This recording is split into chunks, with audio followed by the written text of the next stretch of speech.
An incredible victory for the Ultimate Warrior there, becoming the first superstar to hold the WWE and Intercontinental Championships at the same time. A truly historic feat on the grandest stage of them all. A victory that signaled a new wave of change that was about to hit all of WWE.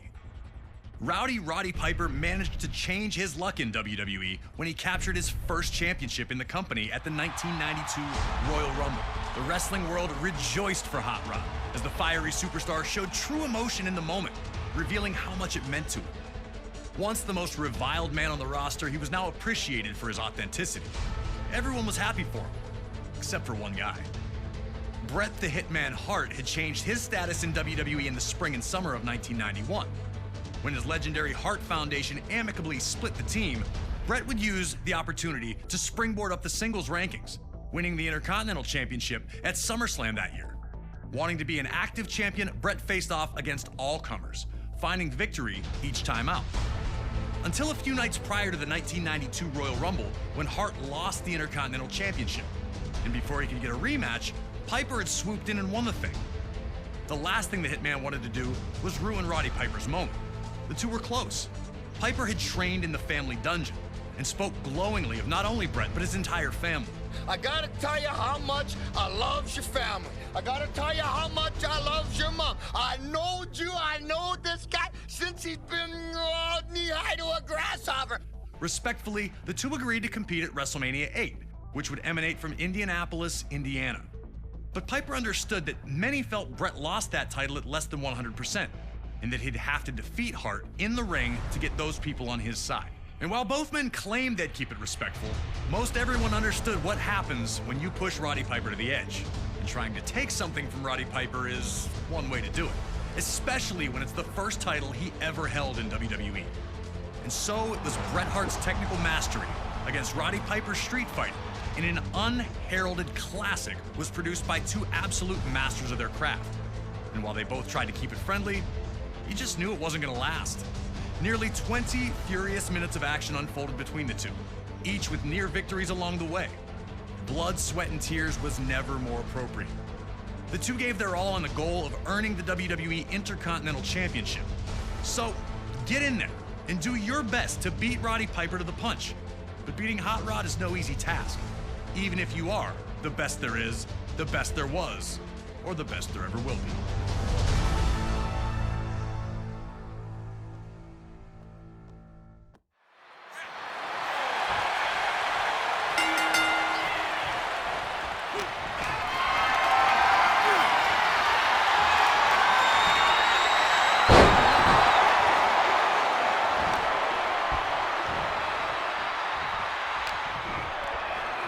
Heading into the match, the smart money was on Roddy Piper, resorting to his brawling tactics. But he looked to try and wrestle with Bret Hart at the start, which led to predictable results, with Bret outmaneuvering Piper. A fuming Piper would spit at the Hitman. Would Piper's desire to win and be champion override his desire to play fair? Could Hart use Piper's legendary temper as a constant exploit? Piper was already reverting to the man people knew him to be, and Hart was looking to exploit that fiery temper by embarrassing Piper as often as possible.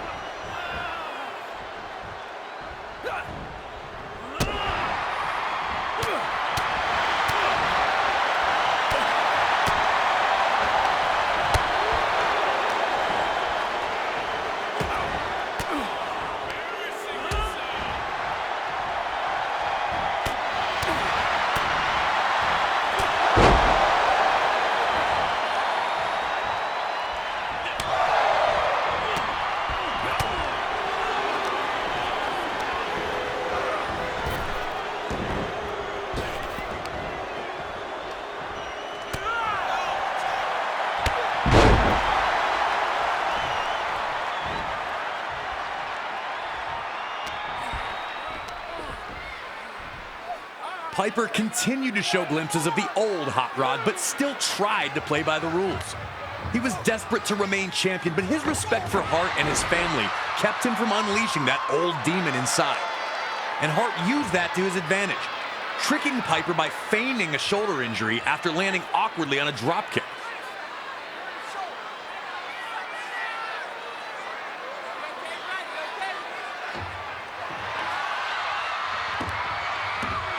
Piper, understandably, was not amused by this one bit. Piper slapped the taste out of Hart for gold bricking, as Bobby Heenan famously called it, and this once friendly competition was turning into the heated brawl many figured it would become.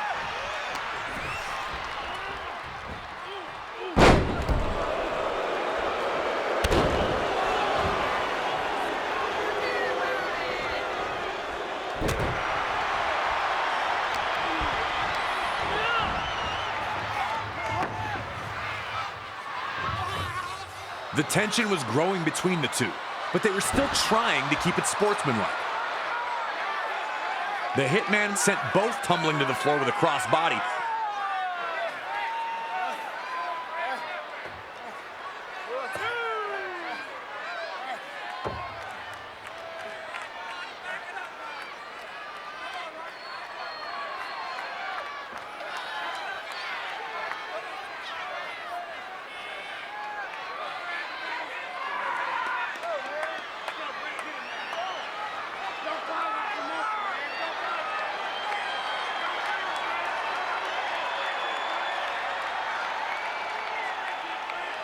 Piper would respond by holding the ropes for Hart to re-enter. Hart was hesitant, but ultimately accepted. And that was the information Piper needed, that Hart trusted him. Piper would immediately violate that trust by telling Bret his boot was untied and unloading a huge sucker punch. The gloves were off, and the two were in a fight for survival. Hart wanted to use little tricks, while Piper just suckered him with the old, "your shoe's untied." A huge shot from Piper, and it looks like the Hitman may be busted open.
With tempers boiling, Piper manages this well-timed shove of Hart to knock the official down. And if you think that was accidental, then you don't know Roddy Piper. As soon as the official goes down, you see the old hot rod start to appear.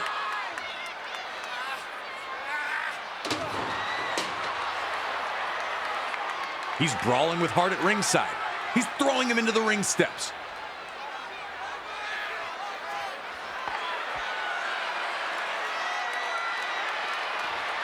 And then he grabs the ring bell. Hart's down on the mat, can barely move, and Piper's telling him to get up. As you see the sneer on Piper's face, like, this is your fault, man.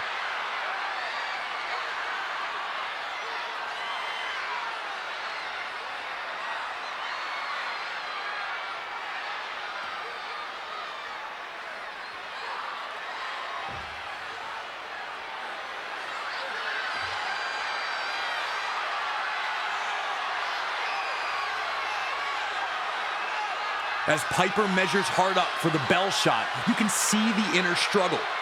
What would the Hart family think about this? What would your fans think about this? How could you look Bret Hart in the eye if you win it this way? And he keeps lifting the bell as if he's going to use it, and you're wondering which Roddy Piper is going to win out, the Angel or the Devil. And then he does the right thing and tosses the bell aside. In an instant, he's got Hart in a sleeper hold. Piper has Hart beat. But the Hitman had one more counter up his sleeve, trapping Piper in the pinning combination while still in the sleeper hold. More amazing was how the instant the match was over, the respect between the two immediately returned.